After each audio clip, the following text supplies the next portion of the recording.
السلام علیکم۔ کہانی کو آخر تک پورا سنیے گا، اور اگر آپ چینل پر نئے ہیں تو سبسکرائب ضرور کیجیے گا۔ اپنی شادی ہوتے ہی میں 10 گھنٹے بس کا سفر کر کے سسرالی گاؤں پہنچی تھی۔ دلہن بنے رخصت ہوتے ہی مجھے بس کا سفر کرنا پڑا۔ پورا سفر میں نے خاموشی کے ساتھ کیا۔ گاؤں میں سسرالی گھر پہنچ کر مجھے کمرے میں بٹھا دیا گیا۔ میں ایک BA پاس لڑکی تھی۔ میری شادی گاؤں کے کسان کے ساتھ کر دی گئی۔ میں پھوٹ پھوٹ کر نہ روتی تو اور کیا کرتی۔ میرے دل میں کوئی امنگ نہیں تھی، بس افسوس تھا، تکلیف تھی، آنسو تھے، غم تھا۔ جب میرا شوہر غلام محمد میرے کمرے میں آیا تو میرے چہرے پہ حد درجہ ناگواری سی چھا گئی تھی۔ میں نے اس پر ایک اچٹتی سی نظر ڈال کر ہٹا لی تھی۔ سفید شلوار قمیص پہنے، اس پر بڑی بڑی مونچھیں، وہ بالکل پینڈو سا لگ رہا تھا۔ مسکرانے پر بتی سی پوری باہر نظر آ رہی تھی۔ وہ آ کر میرے پاس بیٹھ گیا۔ وہ کچھ دیر مجھے محویت سے دیکھتا رہا۔ اس کا یوں دیکھنا بھی مجھے برا سا لگ رہا تھا۔ وہ مجھے ایک آنکھ بھی نہیں بھا رہا تھا۔ مجھ سے کہنے لگا، میں بہت خوش قسمت ہوں جو مجھے آپ جیسی خوبصورت اور پڑھی لکھی بیوی ملی ہے۔ میں نے اس کی بات سن کر ایک تیکھی نظر اس پر ڈالی اور کہا، میں ایک بدقسمت ہوں جو مجھے تم جیسا ان پڑھ گنوار جاہل پینڈو سا شوہر ملا ہے۔ میری بات سن کر اس کے چہرے کی رنگت بدل گئی تھی۔ کچھ وہ تھا بھی سانولا۔ اس کے آگے کے 2 دانت بھی باہر دکھائی دیتے تھے۔ شاید مجھ سے کھری کھری باتیں سننے کی توقع نہیں تھی۔ میرے اندر تو پہلے سے ہی زہر بھرا ہوا تھا۔ میرے ماں باپ نے میرے لاکھ منع کرنے کے باوجود میری شادی میرے خالہ کے بیٹے سے کر دی، جو گاؤں میں کسان تھا۔ والدین کا کہنا تھا، لڑکا شریف نیک ہے اور کماتا بھی اچھا ہے، تم اس کے ساتھ خوش رہو گی۔ لیکن کیا خوشی کا دار و مدار نیک اور اچھے کمانے تک محدود ہوتی ہے؟ کیا میرے دل کی خوشی کی کوئی اہمیت نہیں رکھتی؟ میری اندر منفی سوچوں کی غبار سا بھرا پڑا تھا۔ میرا لہجہ، میرے الفاظ میرے اختیار میں نہ تھے۔ میرا جی چاہ رہا تھا میں غلام محمد پر اپنے اندر کی ساری بھڑاس نکال دوں۔ میری بات سن کر وہ حیرت سے مجھے تکے جا رہا تھا، پھر کہنے لگا، کیا بات ہے زارا؟ کیا خالہ نے تمہاری شادی کی چیزیں مرضی سے لینے نہیں دیں؟ اسے لگا جسے بچپن میں میری والدہ پسند کی چیزیں لینے کی بجائے مجھ پر اپنی پسند مسلط کرتی تھی، اور بعد میں اپنا غبار سب کے ساتھ نکالتی تھی۔ اب بھی ایسا ہی ہوا تھا۔ میں نے سخت تیور اپنا لیے تھے۔ اگر بات چیزوں کی ہوتی شاید میں صبر کر لیتی۔ اسے کہا، آئینے میں جا کر اپنی شکل دیکھو۔ کیا تم اس قابل ہو کہ میں تمہارے ساتھ زندگی گزار سکوں؟ نہ تمہارے پاس اچھی شکل و صورت، نہ ہی اعلیٰ تعلیم۔ میرے گھر والوں نے میری زندگی تباہ کر دی۔ اب بات میرے ضبط کی باہر کی تھی اور میں رونے لگ گئی۔ وہ چپ سا ہو گیا۔ اس کا چہرہ بجھ سا گیا تھا۔ میں نے روتے ہوئے کہا، میں کسی اور سے پیار کرتی ہوں، میں تمہارے ساتھ رہنا نہیں چاہتی ہوں۔ میری بات سن کر وہ تعجب سے میرے پاس سے اٹھ کر کھڑا ہو گیا۔ کہنے لگا، زارا یہ کیا کہہ رہی ہو؟ ہوش میں تو ہو؟ میں نے کہا، اس میں حیران ہونے والی کیا بات ہے؟ میں جس سے پیار کرتی ہوں وہ تم سے 1000 درجے پیارا اور اعلیٰ تعلیم یافتہ ہے۔ یہ سن کر وہ نم آنکھ کیے واش روم میں چلا گیا، اور یہ سچ تھا کہ میں ایک لڑکے کی محبت میں مبتلا تھی، جس سے میری دوستی کالج جاتے جاتے بس اسٹاپ پر ہوئی تھی۔ وہ یونیورسٹی میں پڑھتا تھا۔ یوں ہماری نظروں کا تبادلہ ہوا تھا۔ اس کے بعد فون نمبروں کا تبادلہ ہوا۔ یوں ہماری محبت پروان چڑھی۔ میں اب بھی اپنی قسمت پر رو رہی تھی کہ غلام محمد نم آنکھوں کے ساتھ واش روم سے باہر آیا۔ چہرہ پانی سے گیلا تھا، شاید وہ رو کر آیا تھا۔ اس نے مجھ سے نظریں ہٹا لیں اور جائے نماز لے کر نفل پڑھنے لگا، اور اس کے بعد پھوٹ پھوٹ کر رونے لگا۔ میں اپنے کپڑے تبدیل کرنے واش روم میں چلی گئی۔ جب میں سادے لباس میں باہر آئی، وہ زمین پر چادر بچھائے تکیہ لے کر لیٹ چکا تھا۔ میں نے شکر ادا کیا تھا اور بیڈ پر لیٹ کے سو گئی۔ بہت سے دن گزر گئے، نہ میں نے غلام محمد سے بات کی، نہ اس نے مجھ سے۔ وہ صبح ہوتے ہی کھیتوں میں چلا جاتا اور شام کو واپس آتا۔ اس کی مٹی اور کھاد سے گندے کپڑے اور اس کے چہرے پر بہتے پسینے کو دیکھ کر میرا جی اور برا ہونے لگتا، جس سے مجھے ابھی الٹی آ جائے گی۔ میں اسے بڑی حقارت سے دیکھ کر منہ پھیر لیتی۔ میرے چہرے کی ناگواری کو وہ بھانپ کر کمرے میں چلا جاتا اور نہا دھو کر واپس آتا۔ میری مجبوری تھی، سب کے سامنے بیٹھ کر اس کے ساتھ بیٹھ کر کھانا کھانا پڑتا۔ ہمارے سسرال میں یہ رواج تھا میاں بیوی ایک ہی پلیٹ میں کھانا کھائیں۔ غلام محمد کے ساتھ کھانا کھانا بھی مجھے ایک بڑی آزمائش لگتا۔ چند دن تو میں آدھی روٹی ہی کھا کر اٹھ جاتی۔ غلام محمد شاید میری ناگواری سمجھ گیا میں پیٹ بھر کر کھانا کھا سکوں، اس لیے وہ آدھی روٹی کھا کر اٹھ جاتا۔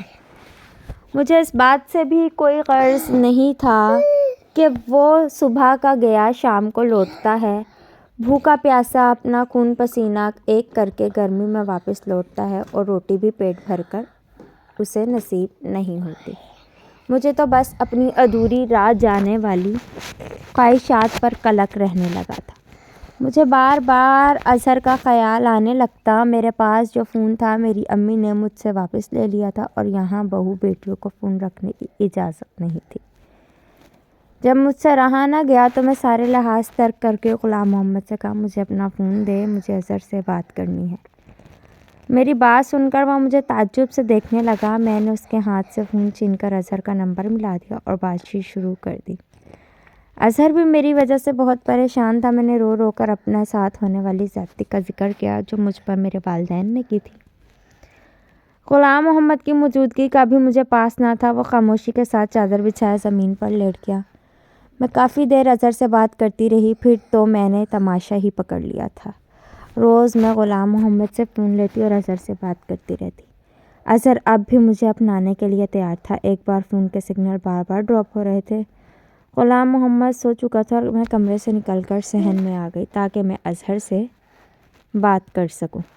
صحن میں ہمارے گھر کوئی نہیں سوتا تھا، سب کمروں میں سوتے تھے، سب سو رہے تھے، اور میں صحن میں کھڑے ہو کر اظہر سے بات کرنے لگی، لیکن ایک دم سے کسی نے مجھ سے فون چھین لیا۔ میں نے برجستہ دیکھا تو میرا دیور غصے سے مجھے دیکھ رہا تھا۔ کہنے لگا بے شرم عورت، کیا تم نے غیرت بیچ کھائی ہے؟ شوہر کے ہوتے ہوئے یار پال رکھے ہیں۔ نہ جانے وہ کب سے میری باتیں سن رہا تھا۔ وہ جس قدر بلند لہجے میں بول رہا تھا، آہستہ آہستہ سب لوگ صحن میں جمع ہو چکے تھے۔ غلام محمد بھی آنکھیں ملتا ہوا باہر آ گیا۔ کیا بات ہے، تم نے رات کو کیوں شور مچا رکھا ہے؟ غلام محمد نے سخت لہجے میں میرے دیور کو کہا۔ میرے دیور نے سب کے سامنے میری پول کھول کر رکھ دی۔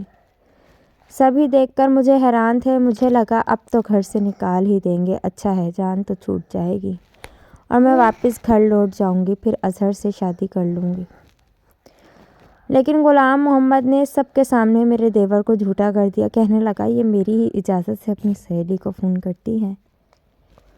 مجھے اپنی بیوی کے کردار پر بھروسہ ہے۔ خبردار جو کسی نے میری بیوی کے کردار پر شک کیا یا اس کے پاکیزہ کردار پر انگلی اٹھائی تو وہ چند جملوں میں سب کچھ سمجھا چکا تھا۔ بات وہیں ختم ہو گئی، لیکن مجھے اس پر اور بھی غصہ آنے لگا۔ میں نے کہا تم ہوتے کون ہو میرے بارے میں ایسا کہنے والے؟ اچھا خاصا میرا راستہ صاف ہو رہا تھا۔ تم اپنے بھائی کی بات پر اعتبار کر کے مجھ پر الزام لگا کر مجھے گھر سے باہر نکال سکتے تھے۔ تم جانتے ہو میں کس سے بات کرتی ہوں۔ میں یہاں سے چلی جاتی مجبوراً۔ میرے والدین کو میری شادی اظہر سے کرنی پڑتی، لیکن تمہاری ان باتوں نے میری راہیں بند کر دیں۔ تم میرا پیچھا کیوں نہیں چھوڑ دیتے؟ میری بات اس نے خاموشی سے سنی۔ جو میں غصے میں کہہ رہی تھی وہ کہنے لگا اگر تم میرے ساتھ نہیں رہنا چاہتی تب بھی میں آپ کے کردار پر غلط بات برداشت نہیں کر سکتا۔ تمہاری اور تمہارے ماں باپ کی عزت میری عزت ہے۔ میں سارے الزام خود پر لے کر تمہیں چھوڑ دوں گا تاکہ تم پر کوئی انگلی نہ اٹھا سکے۔ 2-3 دن میں تمہیں شہر لے کر جاؤں گا۔ اگر وہ لڑکا تمہیں عزت سے اپنانے کو تیار ہے تو میں خود پر الزام لے کر تمہیں خالہ کے گھر چھوڑ دوں گا اور بعد میں طلاق بھی بھیج دوں گا۔ غلام محمد کی بات سن کر میں پہلی بار لاجواب ہو گئی تھی۔ وہ بالکل ان پڑھ انگوٹھا چھاپ تھا، لیکن عزت غیرت کی بات اچھی طرح سے جانتا تھا۔ لیکن نہ جانے کیوں میرے اندر اس کے لیے جذبات بدلنے لگے تھے۔ لیکن میں نے اپنے آپ کو جھٹکا اور اظہر کو ساری بات بتا دی۔ وہ سن کر بہت خوش ہونے لگا۔ کہنے لگا تم شہر آ جاؤ، اپنے کزن سے طلاق لے لو، ہم کورٹ میرج کر لیں گے، تم میرے پاس ہی رہنا، اس کے بعد آپ کے ماں باپ ہمیں اپنانے پر مجبور ہو جائیں گے۔ میں نے حامی بھر لی۔ کچھ دن بعد غلام محمد کے ساتھ میں شہر چلی گئی۔ اظہر کے بتائے ہوئے پتے پر مجھے پہنچ کر میں نے غلام محمد کو کہا اب تم جاؤ اور مجھے طلاق دے دو، اس کے بعد تمہارا مجھ سے کوئی واسطہ نہیں۔ میں اظہر سے نکاح کر لوں گی۔ وہ کہنے لگا، میں تمہارے لیے طلاق کے غلیظ لفظوں کو منہ پر نہیں بول سکتا، میرا ضمیر اس بات کی اجازت نہیں دیتا۔ ہاں، میں کاغذی کارروائی کر کے کل اس پتے پر بھیج دوں گا۔ وہ یہ کہہ کر چلا گیا۔ میں نے اظہر کے گھر کا دروازہ کھٹکھٹایا۔ دروازہ اظہر نے کھولا تھا۔ مجھے دیکھ کر مسکرانے لگا۔ میں اس کے ساتھ گھر میں داخل ہو گئی، لیکن گھر میں اس کے گھر والے نظر نہیں آ رہے تھے، حالانکہ وہ مجھ سے کہہ رہا تھا کہ میں تمہارے بارے میں اپنے گھر والوں کو بتا چکا ہوں۔ میں خالی صحن دیکھ کر پوچھنے لگی، تمہارے گھر والے کہاں ہیں؟ اس نے کہا، اندر چلو، میں بتاتا ہوں۔ میں اس کے ہمراہ کمرے تک گئی۔ کمرے میں اور 2 مرد موجود تھے۔ مجھے دیکھ کر کمینگی سی ہنسی ہنسنے لگے۔ ایک نے کہا، مال تو اچھا ہے، اس کی قیمت تمہیں 3 لاکھ دوں گا۔ یہ سن کر تو میرے ہوش اڑ گئے۔ اظہر میری سودے بازی کر رہا تھا؟ میں تو چکرا کر ہی رہ گئی۔ اس سے پہلے وہ مجھے دھکیل کر کمرے میں بند کرتا، میں نے بروقت دماغ چلایا۔ اظہر کو دھکا دے کر میں گیٹ سے باہر نکل گئی۔ وہ تینوں میرا پیچھا کرنے لگے۔ غلام محمد اتنی دور نہیں گیا تھا۔ میں اسے دیکھ کر پکارنے لگی۔ اس نے پلٹ کر مجھے دیکھا۔ میں بھاگ کے اس کے پاس پہنچی تھی۔ میرے پیچھے اس وقت 3 مرد بھاگ رہے تھے۔ رات کا اندھیرا چھا گیا تھا۔ وہ جگہ بھی سنسان تھی جہاں اظہر نے ہمیں بلایا تھا۔ میں ڈری سہمی غلام محمد کے پیچھے چھپ گئی۔ وہ تینوں مرد ہم تک آ پہنچے تھے اور غلام محمد کو کہنے لگے کہ اس لڑکی کو ہمارے حوالے کر دو، ورنہ جان سے مار ڈالیں گے۔ غلام محمد نے کوئی بات نہ سنی اور ان کو مارنے لگا۔